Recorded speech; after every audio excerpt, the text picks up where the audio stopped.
Camilla leaned against the kitchen counter in her office, absently stirring her third cup of coffee for the day.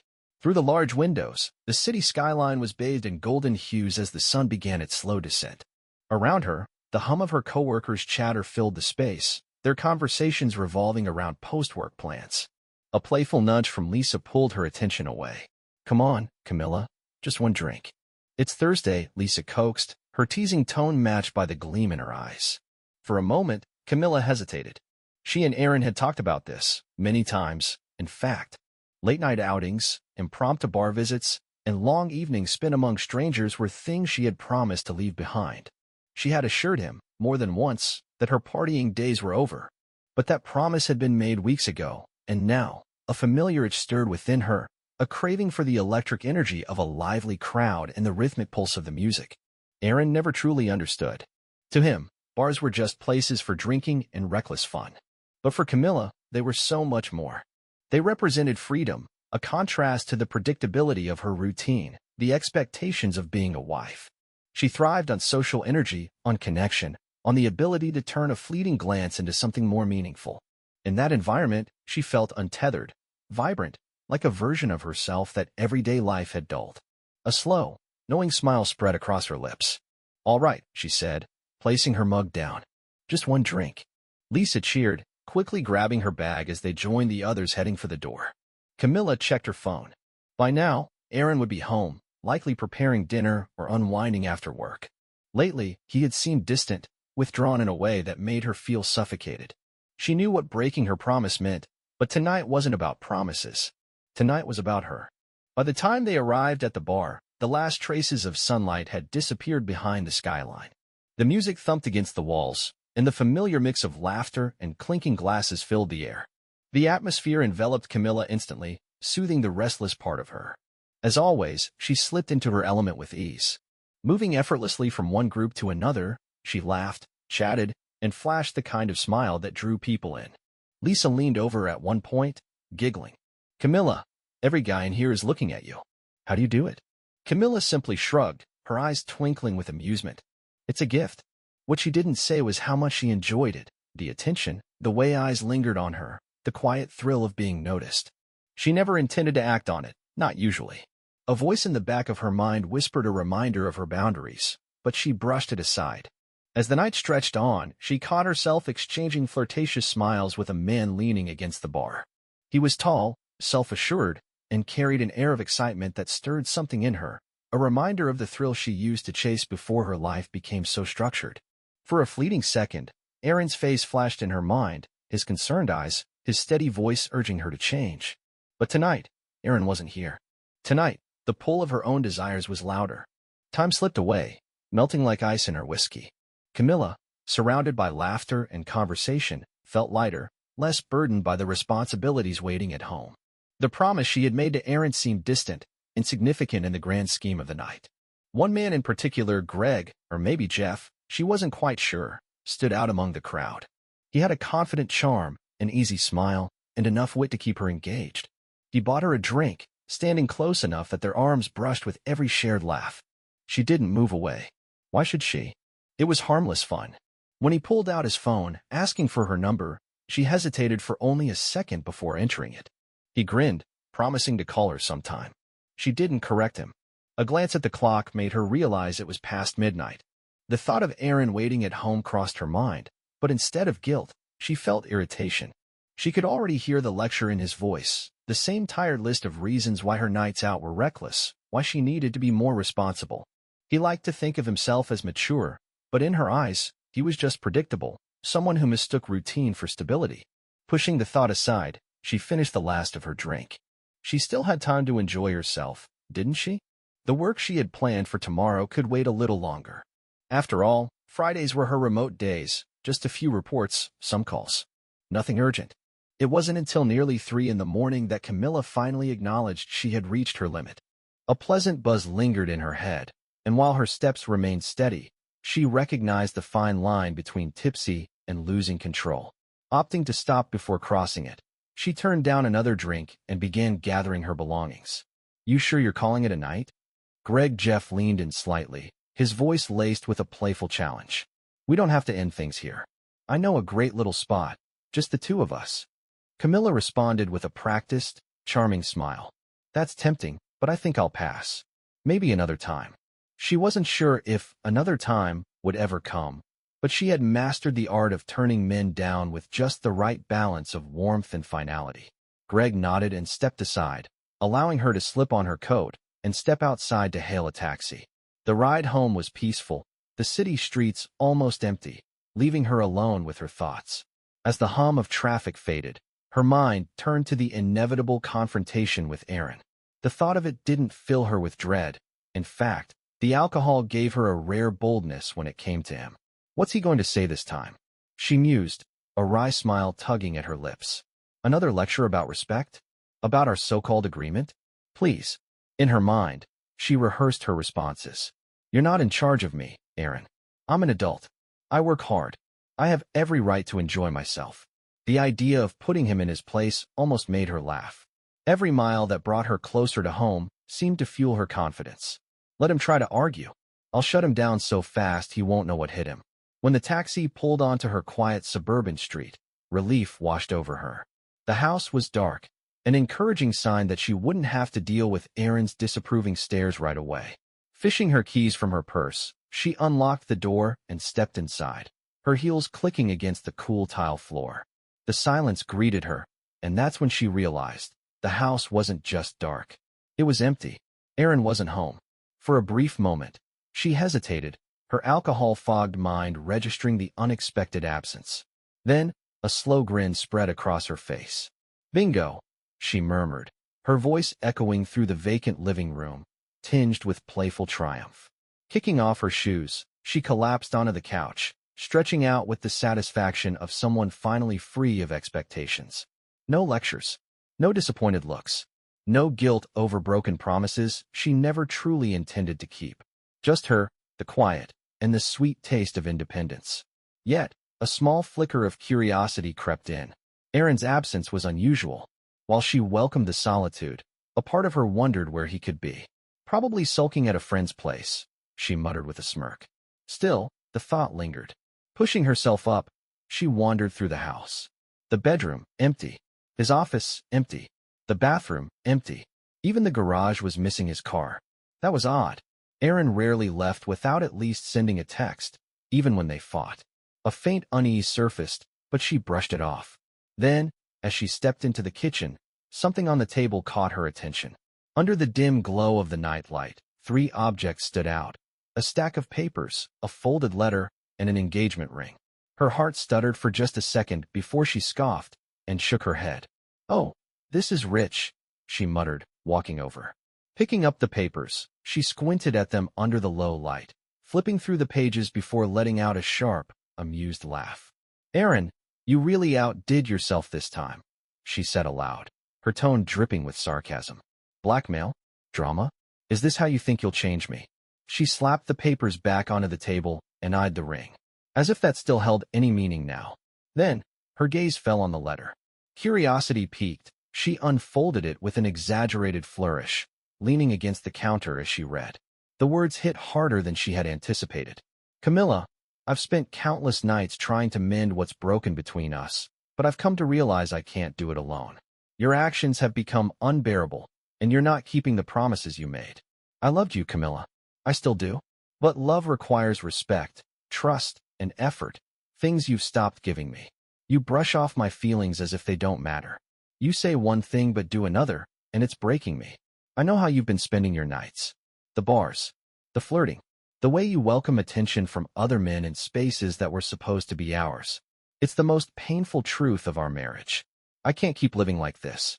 If there's any part of you that values what we built, meet me at the Courtyard Suites, room 217, on Maple Grove Road by 6 p.m. this Friday. If you don't, you won't see me again.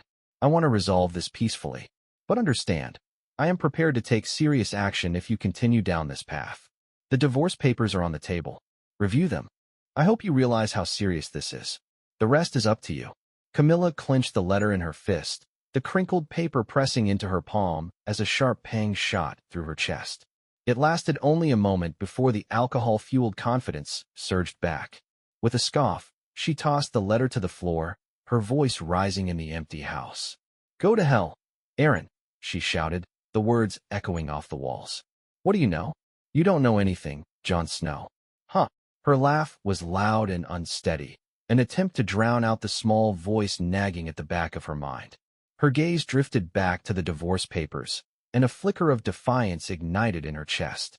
Did he really think he could just walk away? Did he forget who she was? She was the one in control here. If anyone should be groveling, it was him. Pacing the kitchen, she replayed his words from the letter, irritation bubbling beneath the surface. Flirting with other men. He didn't know, couldn't know, about Tony, could he? That had been nothing. A fleeting, meaningless indulgence, one she had never given much thought to. Her laughter rang out again, sharper this time, laced with defiance. Well, Aaron, let's hope you don't find out about that, she muttered, her tone edged with mockery.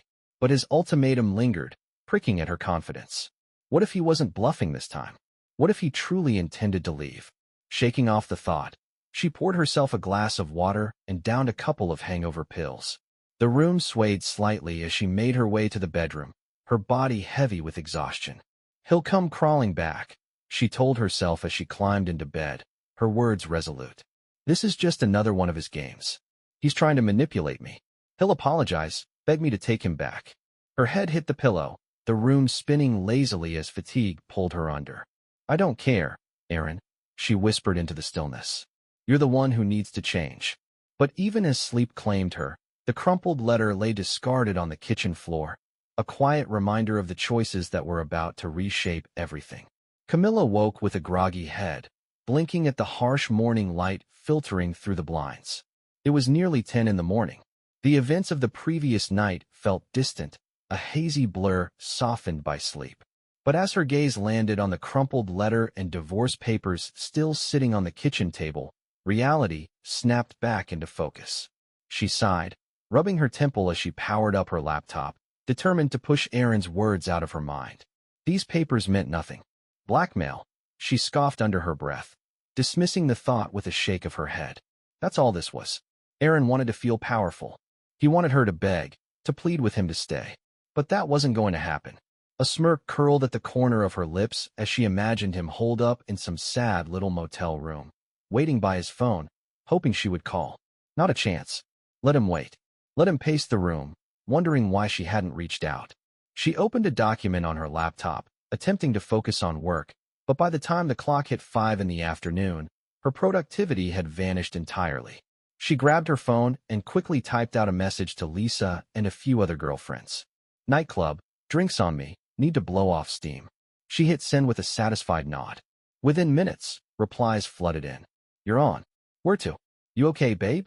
Camilla smiled, quickly sending out the details, already picturing the drinks, the music, and the perfect distraction from the weight of Aaron's letter. By 8 in the evening, she was lounging on a plush velvet seat in the VIP section of a packed club, a martini balanced delicately in her hand. The heavy bass pulsed through her chest, the dim lights flickering as she leaned into her friends, the alcohol loosening her tongue. Can you believe him? She exclaimed, shaking her head as she vented. He actually left divorce papers on the kitchen table. And a letter. Like, what am I supposed to do? Cry and beg. Aaron really thinks he can just lay down an ultimatum, and I'll go running? Lisa scoffed, raising her glass. Girl, please. You're a queen. If anything, Aaron should be chasing you. Another friend chimed in, nodding. Exactly. He's the one who's losing out. Let him sit alone in his little motel room and sulk. Their words were exactly what Camilla wanted to hear. Encouraged by their support and the warmth of multiple cocktails, a plan took shape in her mind. I'll show him, she thought, swirling the last sip of her drink. If he wants to leave, fine. I'll do the same, but I'll have way more fun. Her eyes scanned the club, searching for someone who could remind her just how desirable she was.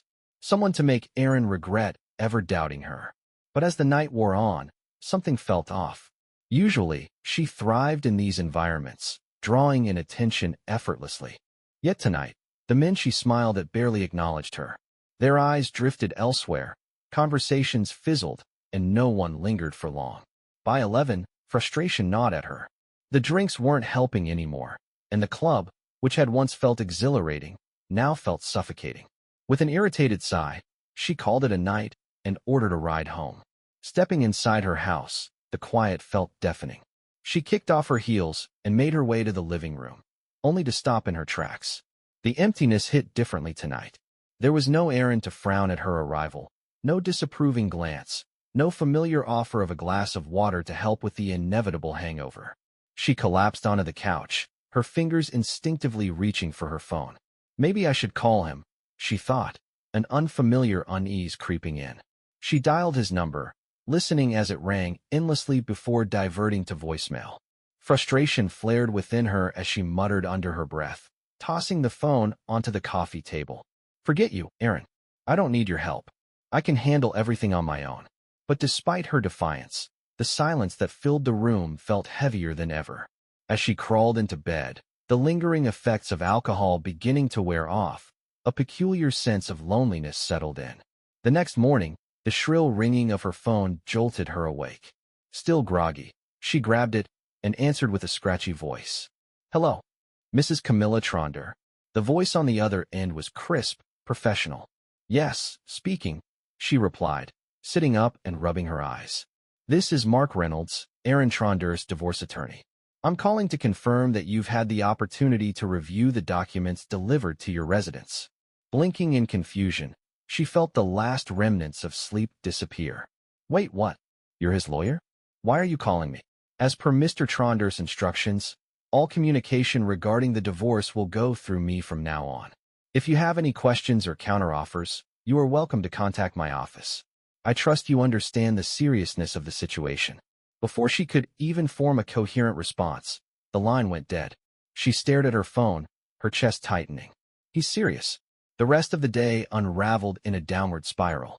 Attempting to transfer money from their joint account to cover her credit card bill, she was met with an unexpected rejection. Panic surged through her as she opened her banking app, only to find the account frozen. Checking her personal account, her stomach twisted. Only a few $100s remained. How did he manage this? The realization hit hard. Had he planned all of this in advance? Slumping into a chair at the kitchen table, the confidence she had clung to the night before crumbled under the weight of reality. Aaron hadn't been bluffing.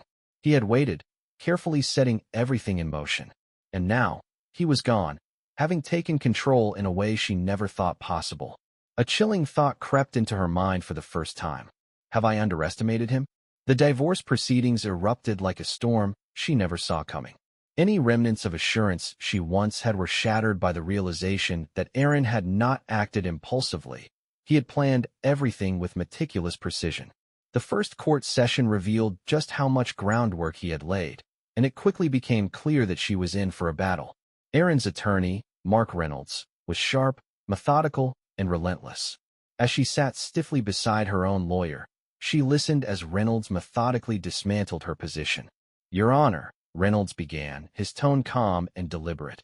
My client, Mr. Tronder, took necessary steps to protect himself financially after enduring years of Ms. Tronder's reckless and irresponsible actions. He proceeded to present documented evidence showing that Aaron had begun moving substantial amounts of money into accounts solely under his name months before filing for divorce. Every major asset, real estate, investments, even personal belongings, had already been secured beyond Camilla's reach.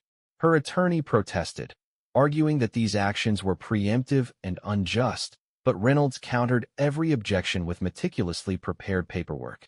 By the end of the session, it was clear Camilla was poised to walk away with far less than she had expected. But the most devastating blow came next. Remaining composed, Reynolds shifted gears. Your Honor, the following evidence illustrates a consistent pattern of behavior that raises concerns regarding Ms. Tronder's ability to maintain a stable and respectful partnership. What followed was a series of documents, photos, screenshots, and detailed logs. The images displayed her leaving bars late at night, sometimes in the company of unfamiliar men. Text messages and emails revealed flirtatious exchanges with various individuals. And then, the most damning piece of evidence, proof of her brief affair with a man named Tony. Hotel receipts and explicit messages confirming their encounters left no room for denial. Her attorney attempted to challenge the relevance of the evidence, calling it invasive and unrelated to financial matters. But Reynolds was prepared. Your Honor, This evidence is directly tied to the dissolution of trust within the marriage. Trust is a fundamental factor in determining the fair division of assets, he argued. Aaron never once appeared in person during the proceedings, but his face occasionally flickered onto a screen, attending remotely from across the country. His expression remained calm, composed, so different from the turmoil Camilla felt consuming her. During one session, he spoke. His voice was steady, but the disappointment was unmistakable. I trusted her. I built a life for us, a home filled with love and stability. But that trust was shattered again and again. I had to protect myself when it became clear she had no intention of changing. As if the legal battle wasn't enough, a fresh nightmare began unfolding at work. Rumors spread like wildfire, whispers circulating through the office corridors. It didn't take long for her to trace the source, an anonymous report filed with her employer. The contents were damning, detailing her struggles with alcohol and the infidelity allegations that had surfaced in court. The details were far too specific to have come from anyone but Aaron. Camilla's boss regarded her with a mix of sympathy and finality. You've been a valuable part of the team, she said, her tone unwavering, but this kind of reputation is harmful to the company. It would be best if you stepped down quietly. The weight of humiliation settled over Camilla as she gathered her belongings. The hushed murmurs of her colleagues followed her like an unwelcome shadow, whispers that stung more than she cared to admit. Later, she sat in her now nearly empty home, her gaze fixed on the divorce papers that had once seemed laughable. But they weren't a joke. Aaron was gone, truly gone, and with him, the very foundation of her life had crumbled. For the first time, she allowed herself to acknowledge the truth. He had been her anchor, the steady presence keeping her from drifting into chaos. Without him, the cracks in her world widened into deep, gaping voids.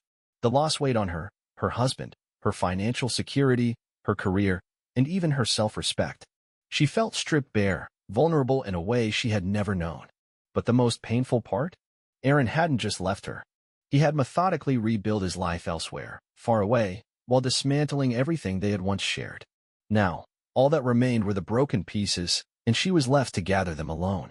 The months that followed became a blur of half-hearted efforts to regain control. But no matter what she did, the confidence that once defined her seemed permanently fractured. She reached out to Aaron, first in anger, then in desperation, and finally with something that almost resembled regret. Each time, her attempts were met with nothing but silence. Then, one day, her lawyer forwarded her a message from Aaron. A single line. I gave you a chance to speak openly and honestly, but you chose to go out partying again. I waited for you at 6 in the evening at the hotel. I warned you, but you believed you were untouchable. The words cut deeper than she had expected. In that moment, Camilla understood. Aaron wasn't waiting for her to change, to realize her mistakes, or to make amends. He wasn't playing a game. He was gone. Completely.